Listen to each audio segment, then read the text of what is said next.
On va continuer à l'actualité des sciences. Ça vous concerne, madame, monsieur, car on traite de ça aussi ici. C'est la semaine du cerveau. C'est l'occasion de se pencher sur les avancées en neurosciences et plus particulièrement sur votre sommeil. Une personne sur trois, vous en faites peut-être partie d'ailleurs, déclare avoir des troubles du sommeil. Et justement, Laurence Ovillard a rencontré une start-up qui a eu une bonne idée. Elle vient de développer un bandeau qui est assez révolutionnaire et qui augmente votre qualité de votre sommeil.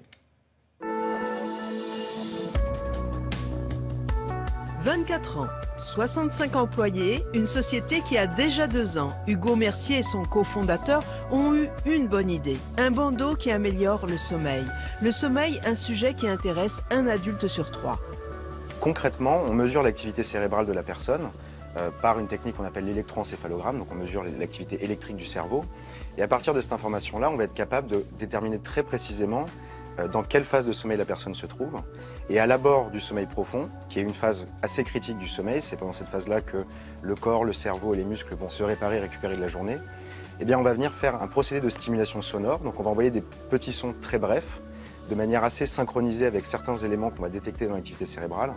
Et ça va avoir pour conséquence de moduler, donc de modifier l'activité cérébrale pour renforcer ce sommeil profond-là.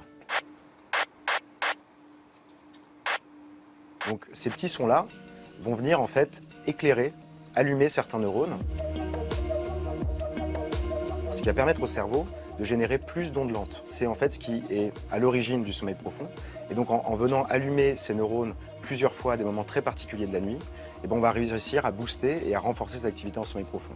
On ne va pas mettre d'écouteurs, on ne va pas avoir de haut-parleurs près des oreilles, donc le son en fait passe par la boîte crânienne. C'est le même principe que quand on se bouche les oreilles et qu'on entend notre voix, ce qui fait que les sons que nous on entend, l'autre personne à côté ne peut pas entendre.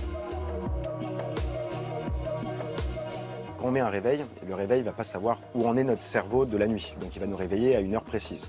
On va peut-être être réveillé en sommeil paradoxal, c'est la phase pendant laquelle on rêve, ou en sommeil profond. Et donc si on se réveille pendant ces deux phases-là, on va être hyper fatigué une heure après le réveil, c'est ce qu'on appelle l'inertie du sommeil. Étant donné que le bandeau est basé sur une mesure très précise de ce qui se passe pendant notre sommeil et dans notre cerveau, on va être capable de prédire le moment optimal du réveil. Donc typiquement, vous dites j'ai envie d'être réveillé à 7h30. Ben, on va vous réveiller entre 7h et 7h30 à un moment qu'on considère optimal. Donc alors là, c'est la conduction osseuse pour le son. Là, on a la conduction osseuse. Là, on a 3 capteurs. 1, 2, 3. 2 autres sur l'extérieur. L'ordinateur de bord, donc l'électronique embarquée qui récupère l'information.